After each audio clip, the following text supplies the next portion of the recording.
As far as Amelia was concerned, this waiting was unbearable.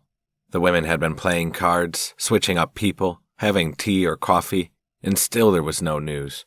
Nobody revealed their nervousness, but Amelia couldn't get over the feeling that something was seriously wrong. When the switch of her guard came again, she groaned and turned to look at the present company. Somebody needs to go out there and confirm those guys are okay. Sydney eyed her carefully.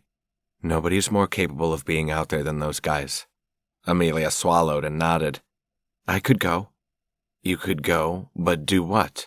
Sydney asked curiously. It's not as if we can communicate with them. It's not as if we can tell them that you're out there or to watch out because you decided to go play hero, the doc pointed out. It's not as if we can warn them so they don't accidentally shoot you, she added with a raised eyebrow. Just enough logic had been presented by Sydney to totally piss off Amelia, yet she understood. I still think something's wrong, she muttered, and surely there's got to be some way to make it right. Then the door opened yet again, and she looked up to see Joe, a big grin on his face. He looked over at Sydney. Hey, I begged for this chance. I can stay with her, so you can go off and grab yourself a cup of coffee. Sydney laughed. Okay, I'm good with that. She looked back at Amelia. Do you want something to eat? She winced at that. As much as I don't really want to, I probably should. Yes, you probably should. And with that, Sydney got up. Let me go see if there are any groceries to be had. And with that, she headed out. As soon as she was gone, Amelia looked over at Joe. Have you heard anything? He shook his head. No, I haven't, but I'm not sure what's going on either, he admitted. So you probably shouldn't ask me questions about it because I don't know anything. I've purposely kept to myself in the dog barn. I didn't want anything to do with the mess at this base. Right, she nodded. It's all so frustrating. Of course it is, but you also have to trust in these men. I trust them. I'm just not sure I trust the asshole out there trying to ruin them.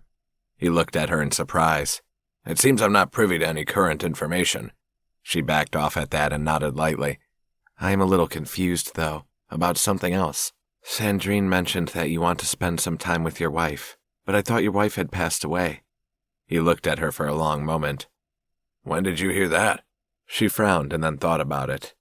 I'm not exactly sure, to be honest, but it was mentioned casually that you were looking forward to going back to spending time with her, and that surprised me because I'd understood that your wife was already gone. Of course that's a terrible thing to ask you about, and I'm sorry for that. He shrugged. Lots of people in my world are gone, he replied with an odd smile, and sometimes I think I'm better off if I go with them. Oh, that's not a good topic either. He burst out laughing and nodded. No, it probably isn't, but I don't have any secrets. She looked at him carefully from the corner of her eye. Don't you? Surprised, he stared at her for a long moment. Aren't you a clever one? Not sure that clever is quite the right word, she replied, hating the direction her thoughts were going. But what are the chances that they left me here, while they're out there trying to find the asshole who's killing people, and you're here right in front of me?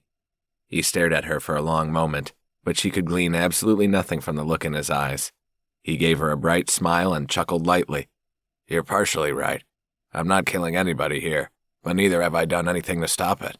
The problem is, I don't understand any of this, so why don't we sit here and you tell me what the hell's going on, at least the part that you do know. He stared off in the distance and shrugged. Not sure that's a good idea, he murmured. And yet, why not? She asked. You know it needs to end. His laugh, when it came, was half broken, and so much pain was attached to it that she didn't know how to help him. He sat back, looked at her, and then slowly nodded. It is probably time, and of everybody, you deserve to know.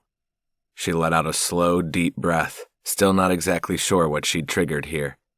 So, tell me. In a quiet voice, he sat back in his chair and stared off in the distance. We'd been married many years, he began. At least 32. My wife was forever berating me because I could never quite remember the exact number, he said with a soft smile. I think men all over the world have that problem, Amelia stated with a gentle laugh. Yeah, and I was no different. We had a baby boy, the absolute love of our lives, the best thing that ever happened to us. He stopped for a moment and smiled. He was perfect. She smiled up at him.